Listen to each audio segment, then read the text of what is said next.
Bora que hoje é dia de olhar além da porteira, diretamente dos estúdios da GenTV, pelas lentes da melhorzinha da Transamazônica, a Particular Filmes. E o nosso convidado de hoje é produtor rural e é empresário também. Mas não é qualquer empresário, não. Ele tem as manhas para você não cair do cavalo nunca. Eu estou falando nada mais nada menos do que o rei das celas, Luciano Fernandes. Seja bem-vindo ao Além da Porteira, Luciano. Olha, eu que agradeço eu poder participar aqui do Além da Porteira. E olha, pode ter certeza que eu puder, eu vou deixar todo mundo passar nessa porteira. Ela vai ficar aberta, viu? Então tá beleza. Então vamos lá, que hoje o bate-papo vai ser bom, porque eu sei que tu tem muita história para contar pra gente, Luciano. Já é muito tempo aí no mercado, muito tempo de Transamazônica. E por falar em Transamazônica, me conta um pouco da tua origem aí. Como foi que tu chegou aqui na Transamazônica? Olha, falar da Transamazônica e o que vi hoje essas cidades crescerem, tá? Ao longo da Transamazônica. E é uma história muito. Eu, eu tenho orgulho de a minha família fazer parte disso aqui. Dia 22 de fevereiro, tem uma reportagem no jornal Estado de Minas. Aí eu tenho essa reportagem.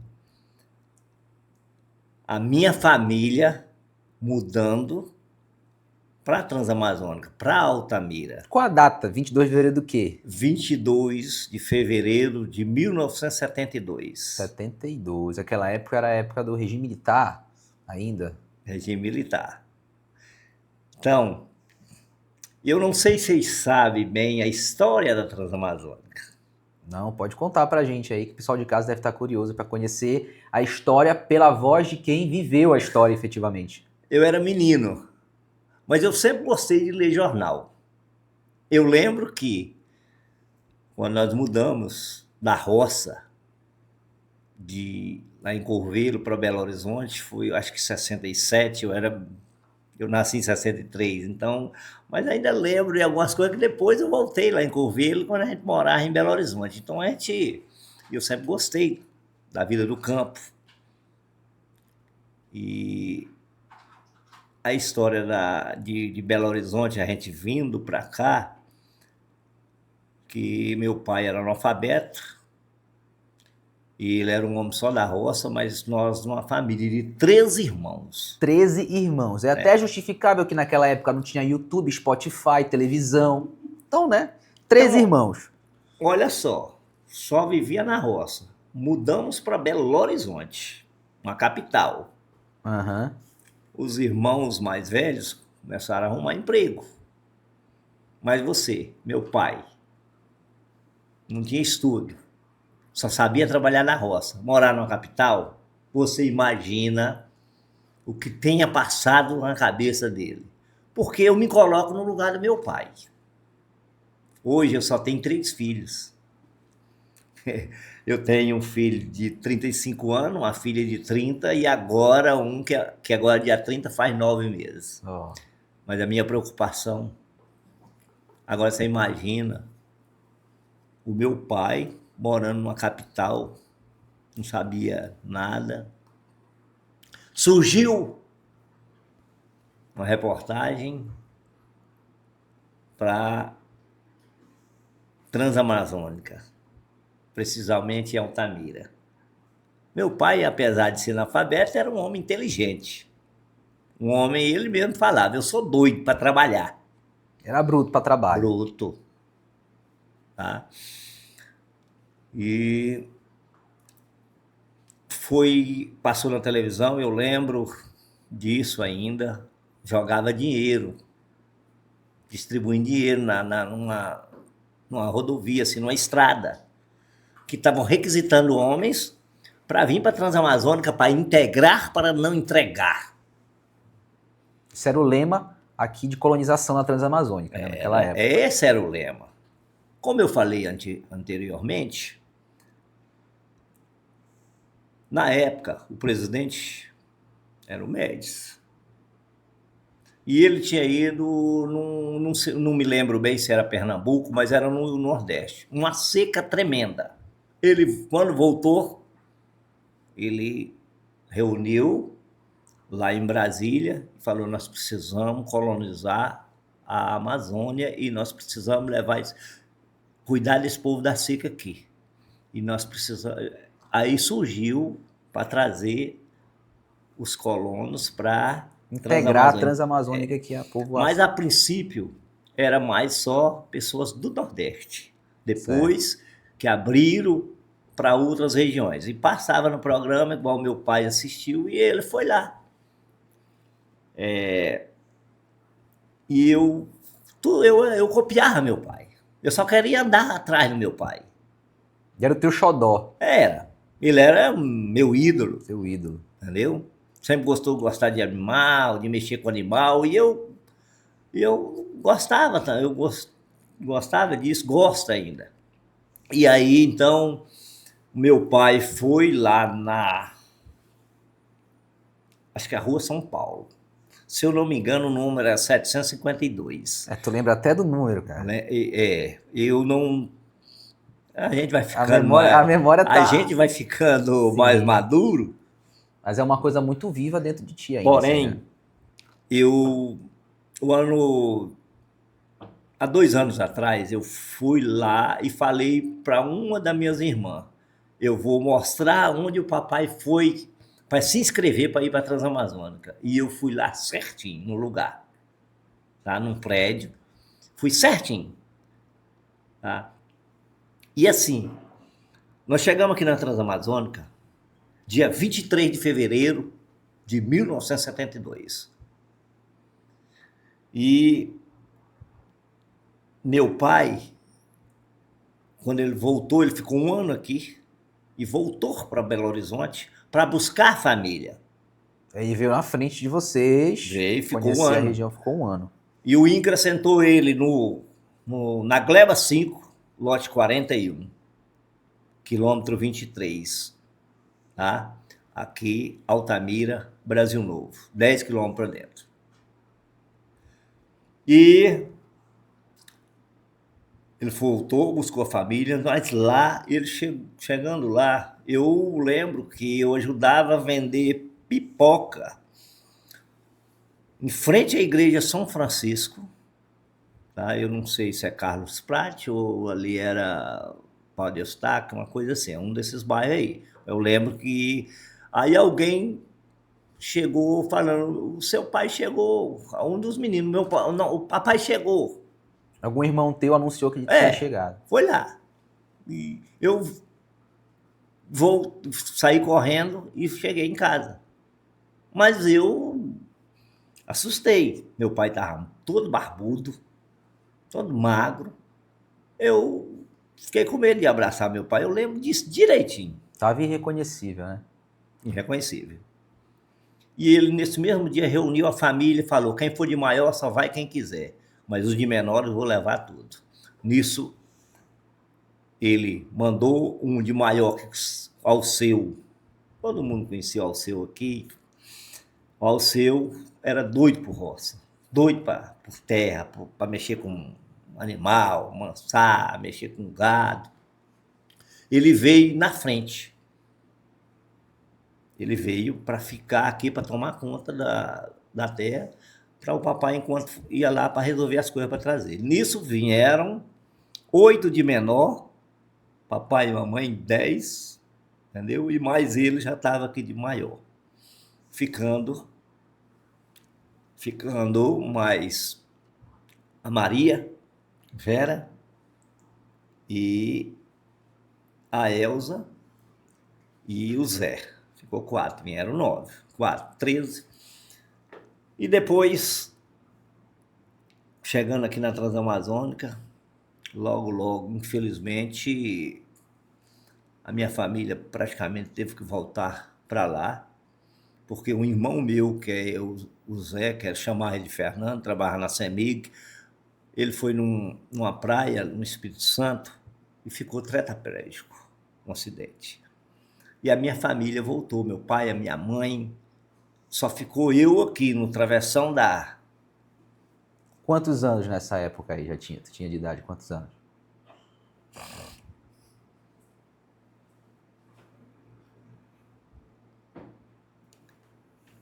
Eu ia fazer 9 anos. Era um barraco de palha e meu pai tinha deixado uma roça de arroz plantada e eu fiquei cuidando dessa terra com essa idade.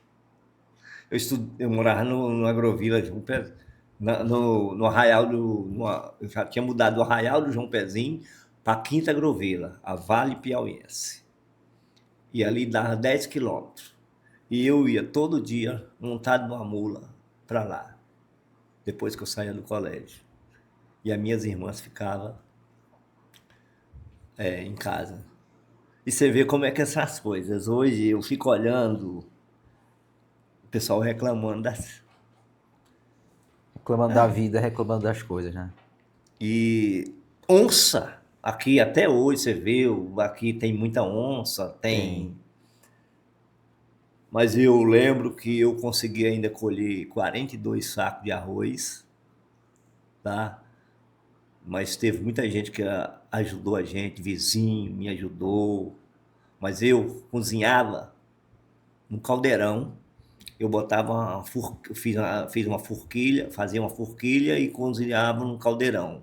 O arroz a gente pegava na venda tinha o INCRA, tinha o armazém no Arraial do João Pezinho, e a gente tinha direito de pegar. Eu lembro que o arroz todo carunchado, feijão carunchado, eu botava ele de molho, para o carum subir, para me Para poder poder cozinhar. cozinhar. Aí eu cozinhava o arroz com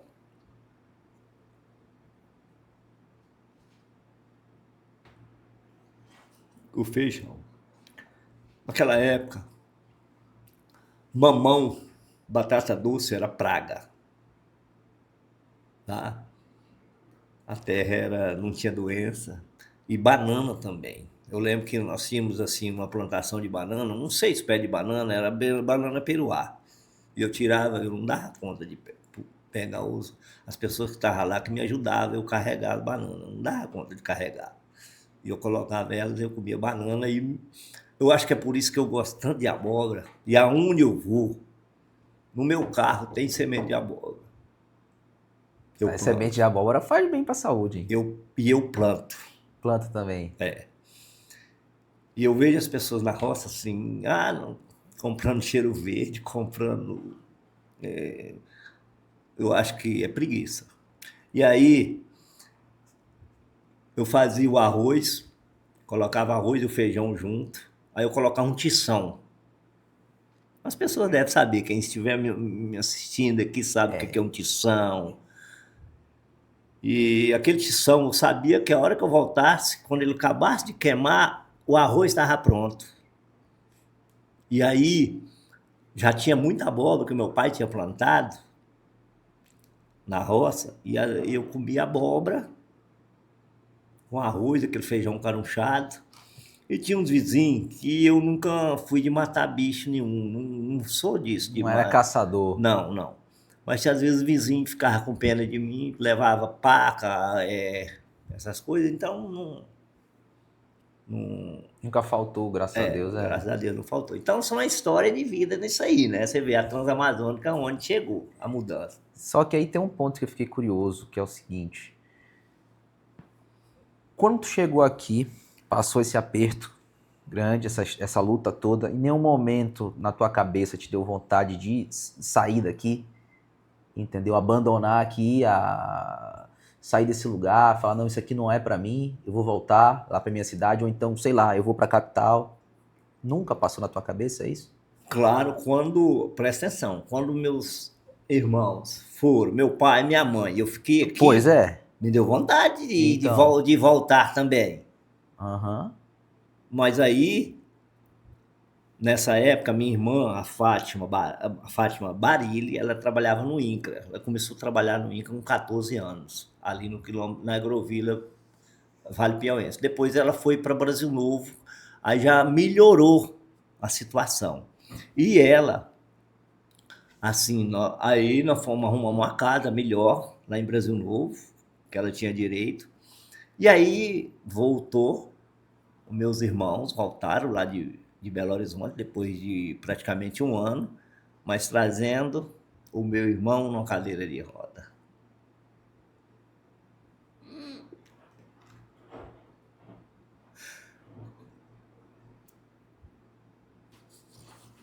É E difícil. ele, o Zé,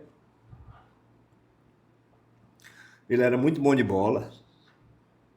Tinha o sonho de ser jogador? Ele tinha e teve a oportunidade. E o acidente aconteceu com ele quando ele ia dar resposta Para um clube. para o clube. Como ele era cruzeirense, quem tinha feito a proposta era o Atlético. E ele foi para o Espírito Santo e ia dar a resposta que ia jogar, disputar a posição na época com o Reinaldo. E quando ele veio para cá, no Brasil Novo, que ele chegou na cadeira de roda, eu via ele jogar bola. Eu copiava ele para jogar bola. Eu lembro que a gente morava na rua Três Pontas, se eu não me engano também era 669 o número. E a gente ficava batendo bola, eu gostava de chutar bola, quantas vezes eu apanhei. Eu tinha uma irmã, infelizmente ela faleceu ano passado, a mais velha, a Maju. Ela não queria saber de eu jogar bola de jeito nenhum. E ela me batia para me parar de jogar bola. E tu ainda joga bola até hoje ou não? Mas peraí, esse teu futebol aí é o futebol. Tu joga bola ou tu finge que joga bola? Tu é um craque, puxou pro mano ou não? A gente tem uma história também no futebol tameirense, quem me conhece sabe. Ah, Eu já com 63 anos ainda. dá um caldo? Eu acho que eu sinto privilegiado eu poder estar pelo menos andando em campo. Mas você vê, agora mesmo sábado ia ter a semifinal lá, mas infelizmente teve que adiar o jogo devido à chuva. Ah, tá disputando campeonatos ainda até hoje. Campeonato. Qual é a posição? Fiquei curioso. Qual é a posição que tu joga? Eu jogo no meio de campo. Meio campo. Estilo quem? Se fosse pra escolher um jogador. Meu ídolo sempre foi o Joãozinho. Joãozinho. Esse aí já não é, mais não é da minha época, não. Joãozinho, Roberto Batata, eles eram meio de campo. Joãozinho, ponta esquerda. Entendeu? Nelinho, lateral direito. Piazza, que era o apelido do meu irmão, cabeça de área. Cabeça de área. Já que você falou de futebol agora, o que você acha? Eu sei que não tem a ver com agro, não tem muito a ver com a tua história de vida, mas é um tema que eu gosto também. Já que tu tocou no assunto, e pra gente quebrar um pouco esse clima aqui, que eu tô sentindo aqui as emoções da tua história, tá? Eu tô quase também me emocionando junto contigo, eu não quero que isso aconteça agora. Me diz um negócio. Jogador de futebol hoje. Futebol hoje em dia, já que tu é um cara que gosta de futebol. O que tu acha que tá faltando? Qual é o futebol melhor, o de hoje ou de antes?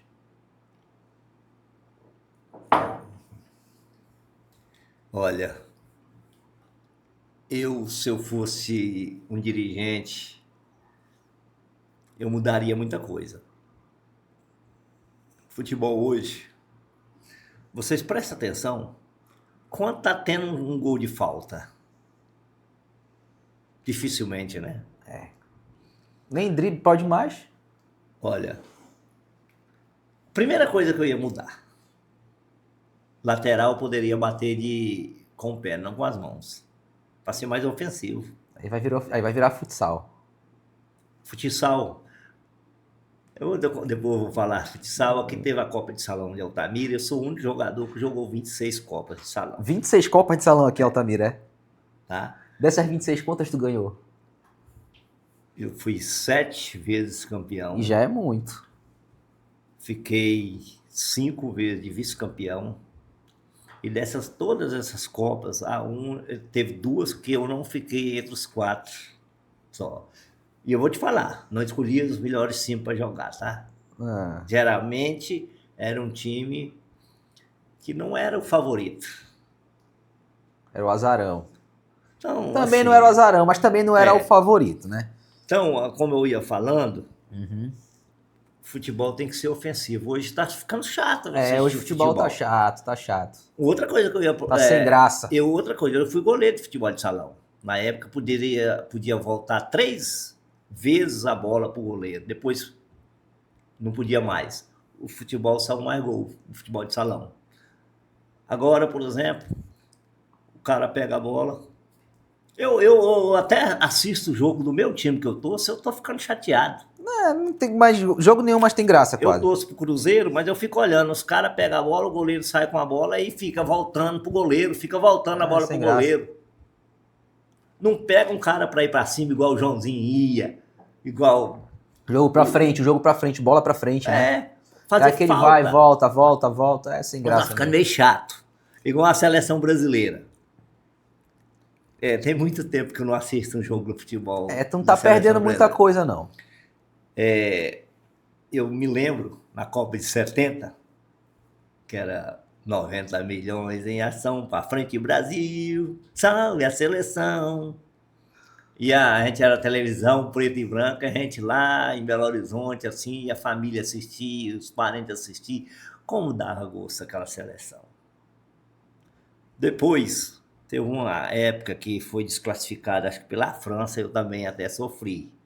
Essa sofreu. Sofri. Mas essa última vez que perderam de 7-1, eu já não estava mais ligando. Não tá mais a fim de ver, né? Virou... Olha, virou política, infelizmente. Eu também acho isso. Politizou demais e... Porém, outra coisa no futebol. Tem muitos... Acabou aqueles futebol... daquelas peladas, né? Aqueles campos de várzea, que você ia lá e via que o menino, ele já nascia para aquilo. Pelé já nasceu pronto. Agora, por exemplo, hoje são jogadores formados que o pai coloca na escolinha e ele aprende, mas ele não é aquilo... Ele não tem o dom, ele não tem a bola no pé. Ele vai treinar e é aquele cara robotizado, com aquele passo a passo que o técnico passou, que ele aprendeu e vai reproduzir ali. Ele não é aquela caixa de ferramenta, aquele gênio. Não é não. Tá? Entendi. Outra coisa, isso mesmo. No futebol, eu fico olhando os técnicos. O cara sabe, o técnico percebe que o cara tá ali e vai ser expulso. E o técnico não chama atenção. Não. Então, tem umas coisinhas no futebol que tá ficando mais chato. Mas vamos torcer pro Brasil. Para ver se traz alguma felicidade. Porque assim, povo, né? Quando o Brasil se torna campeão mundial, o povo fica mais animado. É verdade. Mas eu acho que eles têm que ficar mais animados para fazer o país desenvolver e trabalhar mais. Preguiça é doença. Vamos cuidar disso. Ei, Luciano, eu tenho uma dúvida, porque quando eu te encontro por aí pela cidade, rapaz... É tanta gente falando contigo, tu fala com um, fala com outro, se a gente parar ali na rua, passa um cara buzinando, Luciano, e tal, Rei das Celas, e tudo, aquela coisa toda, e fala. Tu nunca teve vontade de entrar pra política, não? Nunca pensou? Eu vou até beber água. Agora eu quero saber. Porque, rapaz, se colocar um político e tu, do meu lado, é mais gente falando contigo do que com um político. Mas eu preciso ser político para me ajudar meu país? Não, com certeza não. Sem sombra de dúvidas, não. Eu poderia me candidatar. Poderia. Sabe como? Eu ia ter que fazer muita mudança e eu ia me queimar. Ia te queimar? Por exemplo, que mudanças tu faria aqui? A primeira, acabar com esse tanto de partido. Só 2. Voltar à época do MDB e do Arena, lembra? Claro. Entendeu? Políticos vão me criticar. Que a gente tem que ter liberdade. Hoje tem que ter... Tem tanta liberdade e o povo não sabe usar a liberdade. E os políticos iam me criticar. Político não gosta de mim. Você sabe por quê? Eu não sei mentir. Aí vão me perguntar, e o político mente? Mente. Tem hora que ele tem que sair pela tangente, é o jeito dele sair, é mentindo. Tá? São várias coisas na política que eu acho que é até bom não entrar nisso que aí... Tranquilo. Aí Igual, olha só, vereador, na minha opinião, Não deveria existir. poderia existir. Sabe Poderia. como? Por exemplo, eu sou um vereador lá do Travessão da 10. Certo. Lá tá tendo uma ponte para fazer e tal, a estrada tá ruim. Aí eu fiz um projeto e tal para fazer uma ponte. Por que não faz de concreto? Vamos fazer de concreto ela, vamos gastar tanto. A ponte, nós gastamos 50 mil nelas. Agora, por exemplo, o Luciano é o vereador que fez esse projeto. E aí, eu vou dar aí 1%, 5% dela. Tá aqui o dinheiro. Ah, o vereador tinha que custear. Não, custear não. Chamava a comunidade, ela foi gasto lá 50 mil, 100 mil, sei lá, 10 mil. Aí o prefeito chega, olha, tá aqui eu vou repassar 5%, 2%, 10%, sei lá, para esse vereador que foi ele que apresentou o projeto. Vocês concordam? Por quê? Papel aceita muita coisa. Ah, eu vou fazer um projeto, eu fico olhando. A gente não tem jeito de sair de política, porque a gente vive da política. A gente não, a politicagem que é problema. Uhum. Mas, por exemplo, quantas obras municipais começam e não terminam? Ah, infinitas. Quantas obras estaduais começam e não terminam? E federal? Quantas são superfaturadas? E quantas são que só projeto? Papel, Deus, é o seguinte, o melhor é você começar uma casa e terminar ela. Eu, por exemplo, adoro construir. Mas eu gosto de começar e terminar. O melhor é você concluir.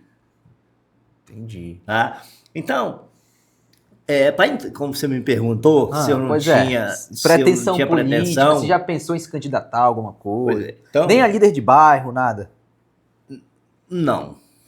Não, tá. Como eu sempre falo, eu não preciso ser político para me ajudar a minha região. Concordo. Eu poderia usar, eu vou ser um vereador porque o Luciano da Cavalgada. Eu não fiz cavalgada, como eu fiz praticamente 10 cavalgadas sozinho em Altamira. Não foi com o intuito para mim me se tornar vereador, para mim ser político, não. E nem para me vender. É porque eu gosto. É uma paixão. Mas veja bem, uma pessoa que está no ramo, é o que eu gosto de animal. Eu fico tão satisfeito. Eu tenho um cela aqui, Arreios, que praticamente tenho 30 anos o cara trabalhando com ele. Isso, o cara chegar e falar para mim, isso é gratificante. Sabe por quê? É fazer a coisa bem feita. Sem dúvida. E olha, quando existem as cavalgadas, tem muita gente que fala, o Luciano é que vende, porque ele é o da Rei da Cela, ele faz isso só para... Será que eu fechava os outros comércios? Será que eu colocava lá no regulamento que tinha que ir numa cela nova? Que tinha que comprar comigo? Não. Poxa, o hotel ganhava dinheiro, o mototáxi ganha dinheiro, a mulher lá costureira, gente, quanto é gratificante, igual eu, quantas vezes a costureira falou, Luciano, uma época, eu lembro, Luciano, eu preciso visitar a minha mãe, ela está internada em Teresina, e se não fosse essa cavalgada, que eu fiz muita camisa para as comitivas e ganhei um dinheiro, agora eu vou visitar minha mãe. Isso é gratificante. Então, todo mundo ganha dinheiro. Mas veja bem, se tiver um enduro de moto, as lojas de moto que vai ganhar dinheiro. Mas também o hotel vai ganhar dinheiro, o posto vai ganhar dinheiro. Padaria, tudo. Restaurante, movimento de comércio local. Então, quando há evento, todo mundo ganha dinheiro. E uma coisa, de onde é que vem essa tua paixão pela cavalgada? De onde surgiu isso aí? Porque tu és apaixonado, já afirmaste pra mim que és apaixonado por cavalgada. De onde surgiu isso aí? Essa paixão pela cavalgada? Olha, eu não era pra gostar de cavalo, porque eu tenho um coice na testa. Sério? Tá aqui a marca, aqui, ó. É um coice de uma mula. Aí vão falar besteira aí. Porque aí ele pegou esse coisa da mula. Olha, já não tem nada a ver, Já entendi. eu tinha 7 anos de idade. Aí é brincadeira, não. Vamos Olha, deixar. eu sempre fui muito maligno, assim, sabe? Muito. Mas eu sempre gostei de trabalhar. Uhum.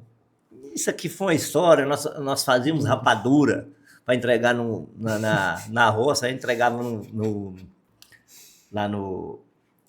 Não era sindicato, entregava na Na cooperativa. cooperativa. E essa mula, ela empacou, meu irmão pediu para me tocar. Eu peguei uma vara de ferrão e sacudi nela, ela mandou coice em mim. Defesa dela, né? Então, eu sempre fui assim, até hoje, se você me olhar nos lugares, eu não estou no meio dos adultos, eu estou no meio das crianças brincando, porque criança não tem ódio, não guarda rancor, Sei, é não verdade. fica falando só em... Tristeza em... Não, e outra, tem muita Reclamando, gente que né? vão nos lugares, fica falando em riqueza, Entendi. Ostentação. ostentação, e eu fico só observando.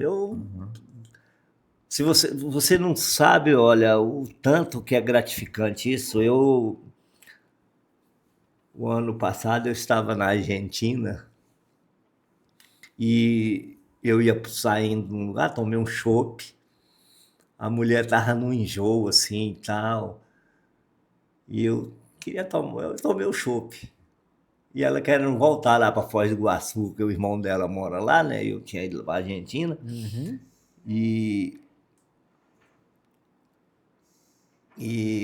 eu saí, depois que eu tomei o chopp, ia numa praça, assim, uma mesa lá cheia de gente, inclusive eu vi muita criança, e alguém me chamou. Luciano, Luciano, Luciano. Lá na Argentina. Não conheci.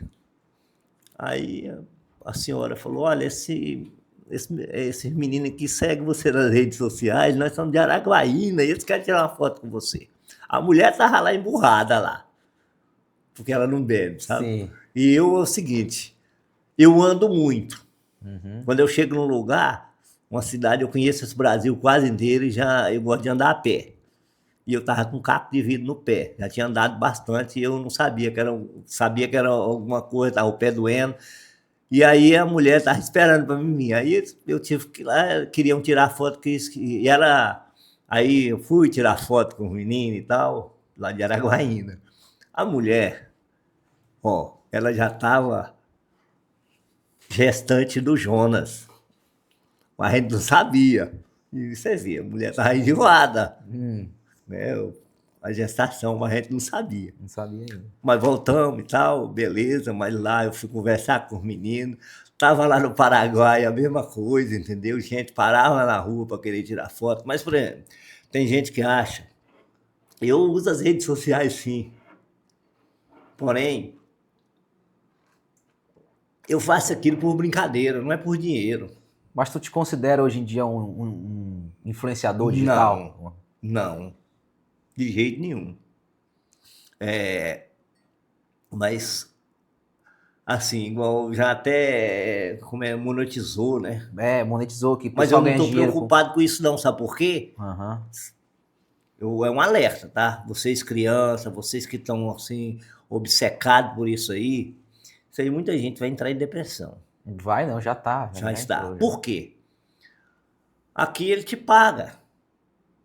Eu não sei se você sabe que é em dólar. O TikTok é em dólar. Não, eu não... Porém, você tem que assistir vídeo todo dia, postar vídeo todo dia. Quer dizer, o cara o cara faz mais nada, não vai trabalhar, vai ficar o dia todo na tela do celular. Vai ser escravo. Ah, tá doido. Vai ser empregado do cara sem carteira assinada. Uhum. Né? Isso mesmo. Então, você tem que ter cuidado quanto às redes sociais, entendeu? Isso, é bom, isso aqui, o celulite que eu falo, isso aqui mata, mas salva a vida. Da mesma forma que ele aprisiona, ele pode libertar também, né? E resolve muita coisa. Depende de como é que usa. Mas tu ainda não respondeu minha pergunta. Da onde surgiu a tua paixão pela cavalgada? Cavalgada, tá. Da onde foi que surgiu a tua paixão aí? Porque tu é viciado em cavalgada. Primeira cavalgada de Altamira, acho que foi tu que comandou, não foi não? Dia 18 de outubro de 2003. Pois é, mas antes de falar dela, da onde veio a paixão pela cavalgada? Eu estava viajando naquele tempo, não era assim, a gente ia pegando um ônibus direto, daqui para não sei aonde, não. Sei. Esse aí é de pegar ônibus daqui para Napu, Anapu. E eu saí daqui eu lembro que eu levei uns 3 dias para chegar em Marabá. Aí lá eu peguei um ônibus para Araguaína. Araguaína, eu não tinha dinheiro para pagar um hotel bom, fiquei numa pensão. Uhum. E nessa pensão que eu fiquei, tinha gente, muita gente assim, gente de outro lugar, e falava só em cavalgada. Não sei o que amanhã na Conde João Lima e tal. E eu comecei a conversar com o povo. Eu sempre fui muito bom para fazer amizade, sabe? Uhum. Eu sou meio entrão. E eu me entrosei lá com o povo. E eu querendo comprar passagem para Goiânia. Eu ia comprar, fazer compra em Goiânia, né?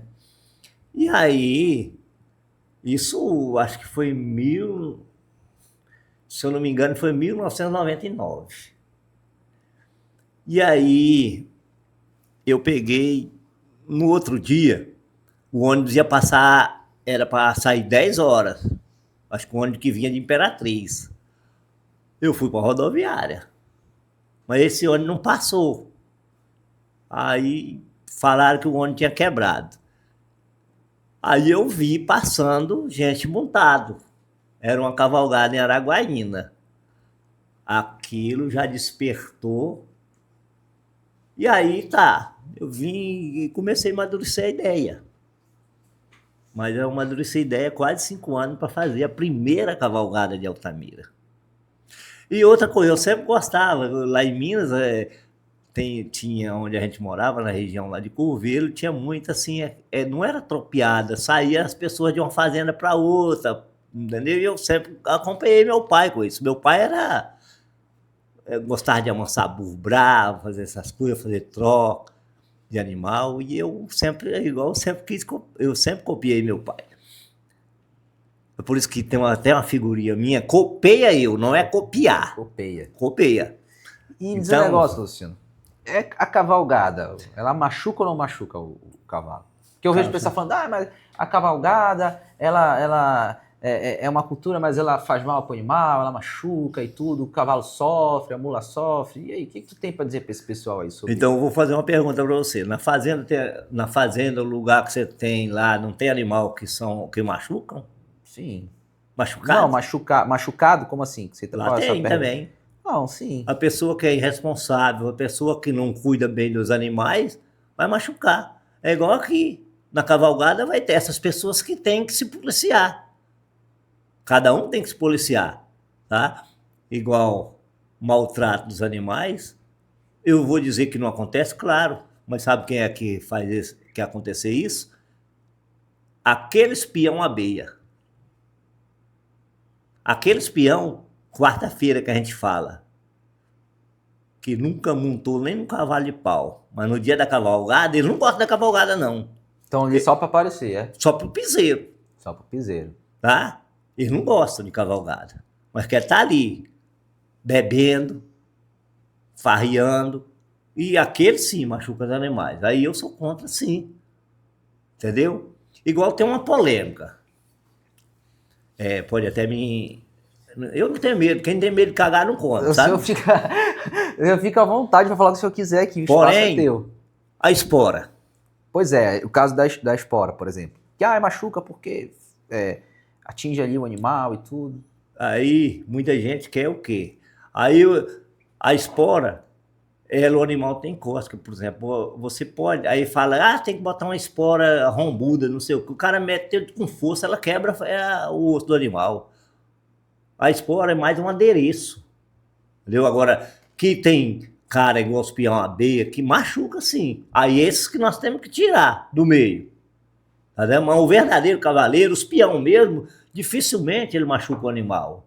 Você pode olhar, os peão, você numa cavalgada, os próprios peão hoje, eles têm uma sela boa, barcheiro bom, e ele cuida bem do animal. Principalmente é isso, cuidar bem do animal. Aí, olha só, aí falam daquelas argolas, a do peso, tem sim, peso excessivo. Mas geralmente, quando um animal, eles colocam um animal daquele para andar daquele jeito, o animal tem que estar bem de saúde. Aí ele tem que cuidar bem do animal. Pode olhar que o animal está bem de saúde. Tá? Uhum. Então, tem que ter uma conscientização, sim, das pessoas quanto a isso. Ah, o sol quente. Tá? Mas as pessoas andam no sol quente, não anda? Sim. É ruim, não é? Uhum. Mas hoje você pode olhar que isso melhorou. Agora mesmo, nessa cavalgada, eu estava vendo, tinha que fazer igual aqui, eu vou até o Jair, da Delta Veículos. Lá estavam as caixas d'água colocadas lá para os cavalos passar para beber água, para hidratar. Então, que os comerciantes, não precisa só comerciante não, a cavalgada vai passar numa rua, você mora lá, coloca uma caixa d'água para o animal beber também, entendeu? Faça como ele também. É uma estrutura, né, para o evento. Porque olha só, as pessoas têm muitos críticos da cavalgada. Muitos, tem vários. Porém, eu fico olhando. O ano passado aconteceu, depois eu vou contar essa história comigo. Certo. Tá? Uma pessoa veio numa moto, sem capacete, por cima da calçada, reclamar comigo porque eu tava parado, olhando a cavalgada passar montado, que disse que eu tinha que tirar a espora. O meu animal não tinha um risco de sangue. E a pessoa se dizendo de uma associação que protege animal, mas eu pergunto àquele cara ou essa pessoa, mas ele gosta de aquela luta MMA, aquelas que o cara arranca sangue do outro. Tenho certeza que ele gosta. Por que aquilo não é proibido? Que machuca o ser humano. Muitos morrem por problemas que é causado por aquele esporte. Por que eles não se preocupam com aquilo? Por que não se preocupam com muitas festas que usam as crianças com orgias? Por que eles não se preocupam com aquilo? Cada um faz aquilo que gosta. Eu não gosto, eu não curto esse negócio de carnaval. Mas se eu tiver de ir num carnaval, eu tenho que ir lá, estar preparado para ouvir as músicas de carnaval e aquela coisa que acontece que eu não aprovo.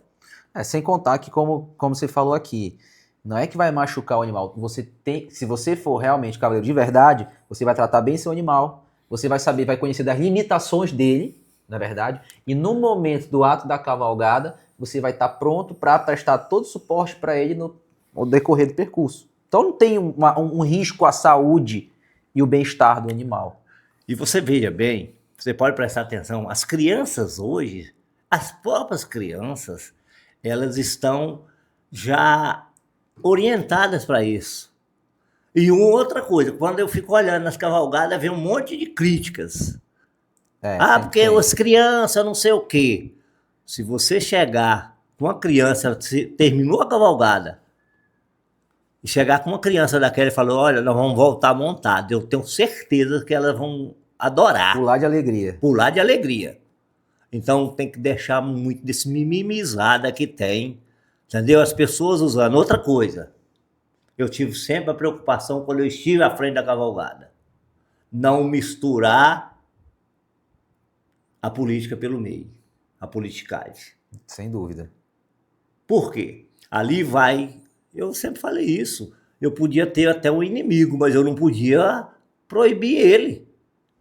A cavalgada se torna pública. É uma manifestação cultural, né? Então ali vai gente que gosta de um político, gosta de outro, então não pode misturar. Eu sempre procurei não pegar patrocínio de nenhum político. O prefeito é a autoridade máxima do município.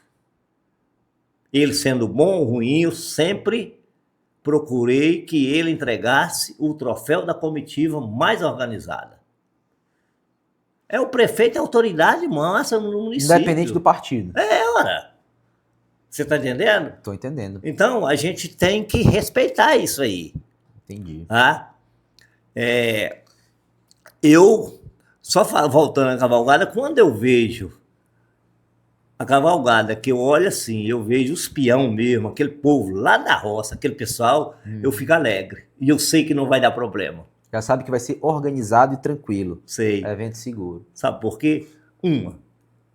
Ele não é abeia, é menos risco de um acidente, tá? Tem muitas mulheres que conduzem melhor os animais do que certos homens, tá? E as pessoas que sabem, ele tem habilidade para aquilo. E também as crianças, e depende, por exemplo, teve uma época que me chamaram aí, tal, como é que você não vê uma pessoa de 4 anos, uma criança, andando no cavalo sozinha? Eu falei para a pessoa, aquela criança ali sabe andar muito melhor do que certos marmanjos aqui. Ô, Luciano, já que tu é o rei das celas, é conhecido aqui na região como o rei das celas, antes de a gente chegar nesse nome, como que surgiu aí o rei das celas, que é inclusive apoiadora aqui do Além da Porteira, inclusive, muito obrigado, Luciano, você foi um dos que, quando eu conversei, adorou o projeto e desde o início apoiou, então, sempre que possível, eu falo do Rei das Celas aqui, porque realmente é uma loja que apoia e acredita no agro aqui da Transamazônica.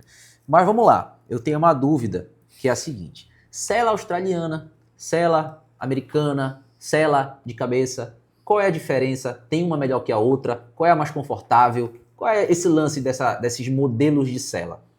Explica aí, qual que é a diferença dessas celas? Quando você vai escolher uma botina, um sapato, você escolhe uma botina lá um sapato que você calça bem.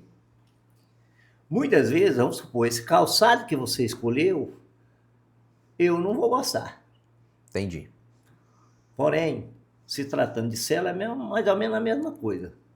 Tem cela tem muita gente que confunde uma cela confortável com almofada. Eu só vou dar um exemplo. Às vezes você chega num banco de madeira, um banco que não tem almofada nenhuma, e ele é confortável. E às vezes você senta num sofá cheio de espuma, e ele não é confortável. Você concorda comigo? Concordo, com certeza. Por exemplo, eu gosto muito da cela tipo australiana e a cela de vaquejada, para me andar, tá? Eu já não curto muito a cela americana. A cela americana é mais para competição. Ela, para passear, muita gente se adaptar a ela. Eu, particularmente, não sou muito adepto dela. Porém, um arreio, por exemplo, de trabalho, um arreio junco, de madeira, que é de madeira, eu adoro. E por exemplo, tem gente que gosta de pegar um sapato, uma chuteira e dar para outra pessoa usar. Eu não faço isso de jeito nenhum, porque eu tenho joanete. Uhum. Mas uma cela, uma pessoa montada nela e outro montar uma pessoa diferente, ela vai sentir diferença. E se eu montar numa cela de uma outra pessoa também, eu vou sentir... Então, existe, sim, uma cela mais confortável que as outras, para passeio, e tem cela mais para competição. Essa é a diferença. Então depende da finalidade. Eu vou passear, é mais indicado tu ir esse aqui. É uma prova de tambor, não, melhor ir por essa aqui. Depende muito da finalidade. Lá no Rei das Celas tu dá toda a assessoria. O cliente chegou lá, olha, eu tô precisando de uma cela, é prova de tambor. Meu amigo, vá nessa aqui, que essa aqui é qualidade. Eu sempre falo que nós temos 3 slogans. Qual é? O primeiro eu sei. Aqui a gente tem de tudo para você não cair no cavalo. É quase isso, mas fazemos de tudo para você não cair do cavalo. Fazemos de tudo para você não cair do cavalo, isso. Mas aí o cara me perguntou, mas eu caí da mula. Mas eu faço de tudo para você não cair do cavalo. Mas tem mais 2 slogans. Quais são os outros 2? Aqui é sua casa fora de casa. Boa, gostei desse. E aqui você fica diferente. Boa também. As pessoas me perguntam a respeito daquela fivela. Não sei se... Aquilo eu comecei com uma brincadeira, tem praticamente 30 anos. Não tá com a fivela aí não, né? Não, não. E assim, eu até falo, eu tenho crianças assim que até me seguem nessas redes sociais, e eu tomo minha cervejinha. Mas dificilmente você vê eu tirar uma foto tomando cerveja. Eu posto alguma tomando bebida alcoólica. Porque a gente, às vezes, por exemplo, você é do Paraná, é? Não, eu sou paraense. Tá. Mas você teve seus ídolos aqui. Aqui Sabe no quem Pará. eram seus ídolos, às vezes? Ah. Eu vou te falar. Fala. Às vezes um irmão mais velho, Família. um tio, uma pessoa da comunidade. Ela não é? Sim, sim. E a gente tem que ter muito cuidado, porque cada um de nós somos formadores de opiniões e tem gente que nos segue. Então, a gente tem muita criança que a gente tem que ter preocupação quanto a isso. Tá? Eu tive meus ídolos. Meus irmãos, meu pai, meus irmãos mais velhos, pessoal da comunidade. Esse berrante aqui, de quem é? É teu, né? Luciano, tu garante tocar berrante ou não? Não. Uma marchinha. Uma marchinha, bora. Acorda Maria, bonita. Solta essa aí, solta essa. Isso aqui. Esse berrante aí tem história, não tem não? Qual é a história desse berrante aí? Conta pra mim a história desse berrante. Eu sou privilegiado de ter esse berrante aqui no meu cenário. Qual é a história desse berrante? Eu poderia trocar isso aqui, eu trabalho com couro, botar uma coisa... A originalidade, eu prezo muito por isso. Isso que é legal. Hoje, as pessoas gostam todo mundo gosta de coisa diferente. E eu não sou...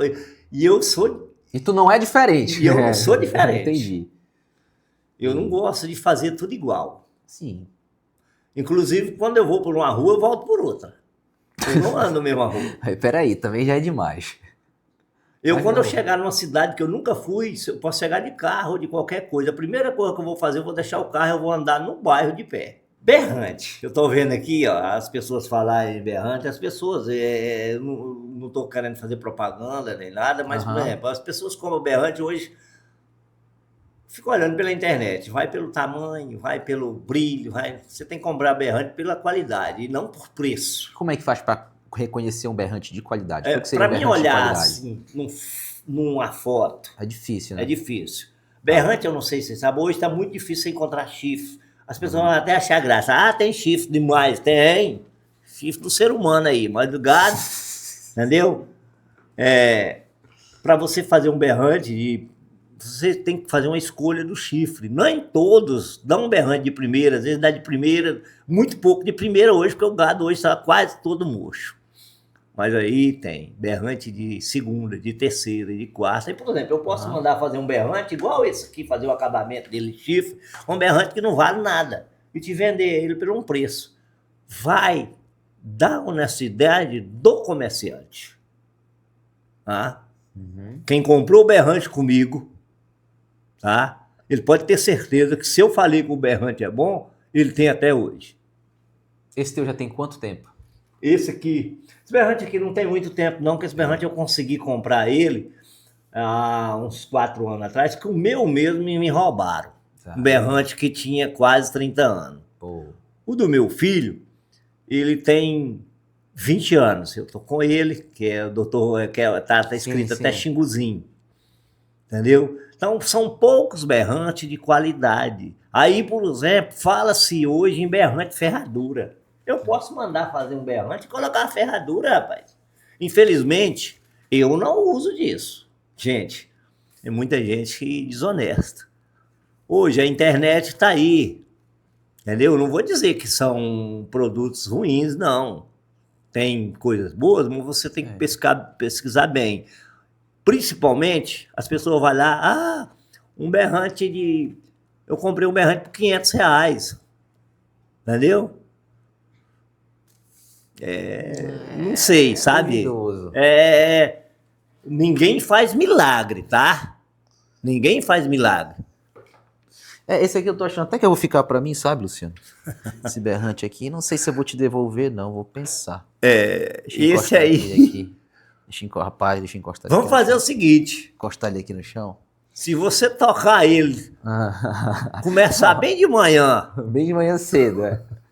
brincadeira, viu? Porque Ó, tem gente que fala que toca muito. Claro, sei. começa de manhã, quando Como foi fica o dia tarde, todo. Que nem tem cara que diz que joga muito. Realmente, joga muito. Eu jogo muito futebol.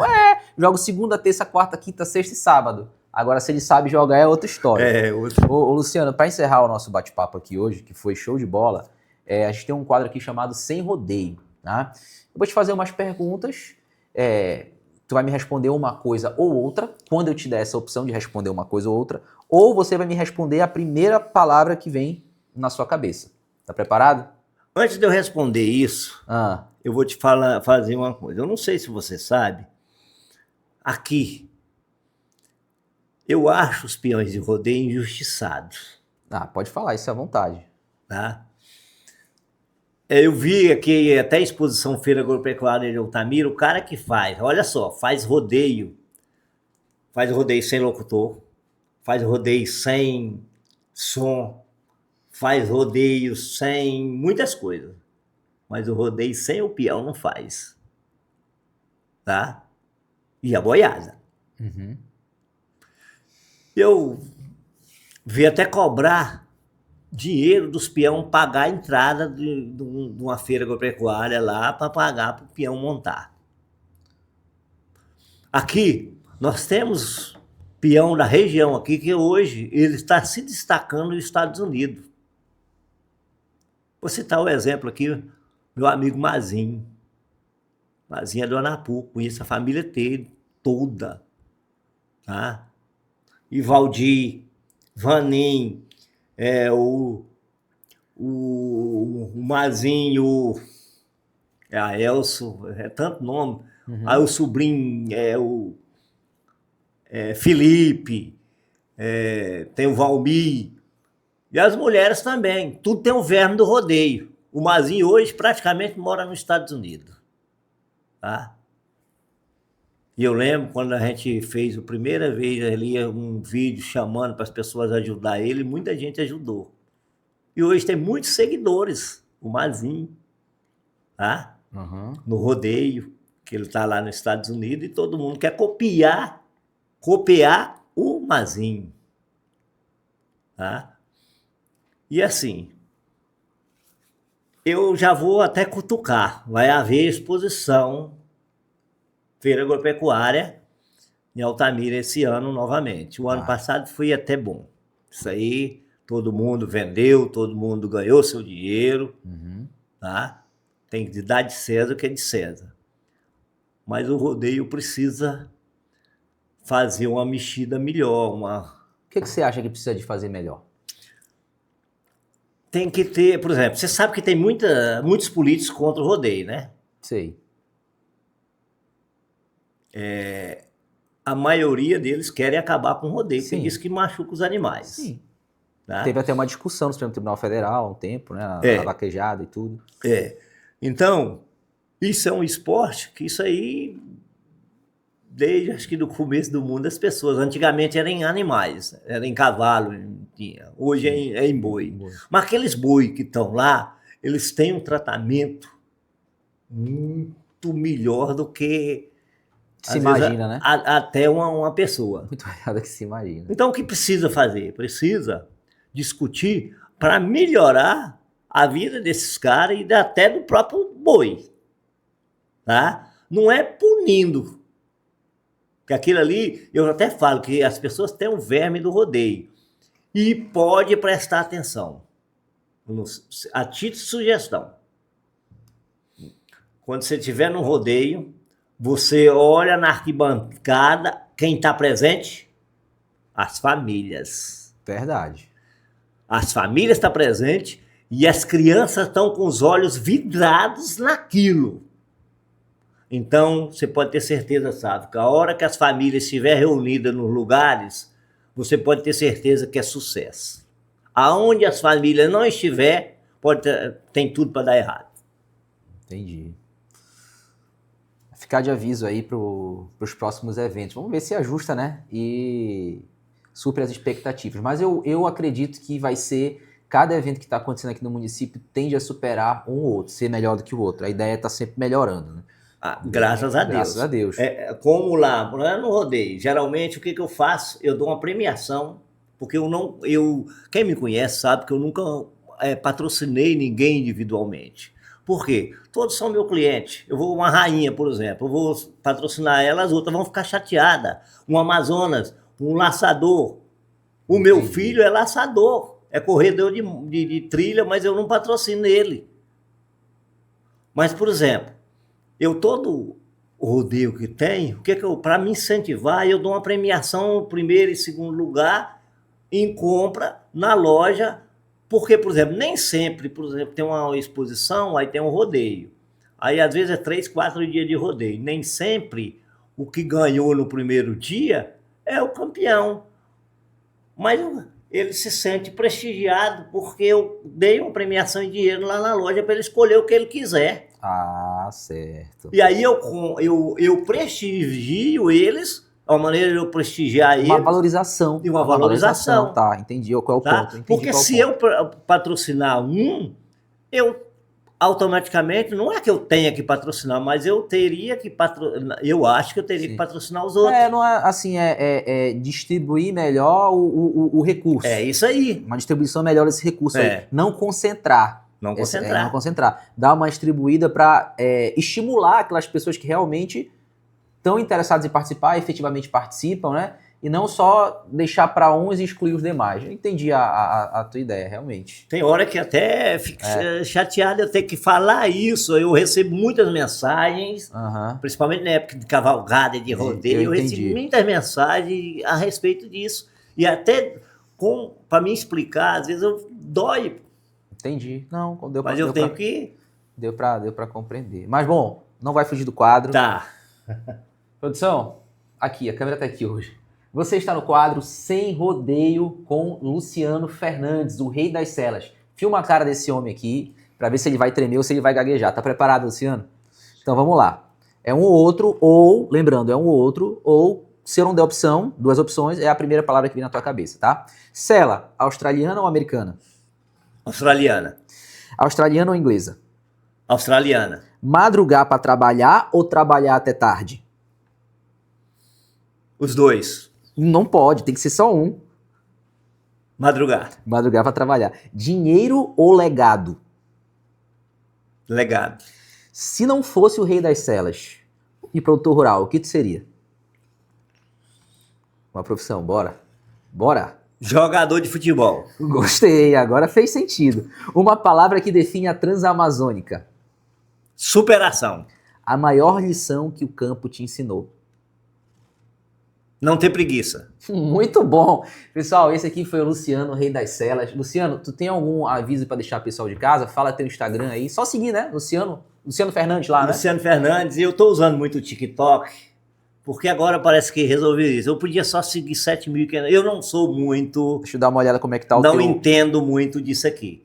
Mas eu tô usando muito o TikTok. TikTok é Luciano Fernandes, 1970. O Instagram é Luciano Fernandes 2288. É. Luciano Fernandes 2288. Tem o do Rei das Celas também? Tem, Rei das Celas Oficial. Rei das Celas, vamos ver como é que tá aqui o arroba. Rei das Celas Oficial, tá? E tem até escrito assim, Rei das Celas Luciano. Já aproveita, segue o Luciano, tanto no Rei das Celas, quanto no Luciano Fernandes 2288 e no TikTok também. Luciano, quer deixar algum aviso para quem tá em casa? Alguma última mensagem? Olha, eu sei que quem tiver em casa, principalmente na zona rural, é hora de prender as vacas para tirar o leite. Tá? E quando prende, isso aqui era a coisa que eu mais gostava de fazer. E prender as vacas para tirar o leite de madrugada, porque eu só tomo leite mamado na vaca. É, hein? Tá? Mamando na vaca. Aí, tem muita gente que fala, leite cru, não sei o que, faz mal. Faz sim. Se tiver a vaca doente, aí vai fazer mal. Uhum. Mas, agradecer. A satisfação é nossa, nós que agradecemos. E eu quero mandar um alusão aqui, um abraço para o povo do campo, esse povo que acorda cedo. e que não tem preguiça. Preguiça é doença. Vocês, governantes, procurem tratar dessa doença que ela está acabando com o nosso país. Um grande abraço. Pessoal, tá falado, tá dito. Aproveita para curtir, compartilhar, comentar. A gente fica por aqui no episódio de hoje, mas você pode assistir quantas vezes você quiser, inclusive mandar para seu amigo, para toda a família. E tem mais um detalhe no episódio de hoje. Se você não curtir, não compartilhar, não comentar, pode ter certeza que na próxima cavalgada que você participar, você vai cair do cavalo, sim senhor. Valeu, até a próxima, pessoal!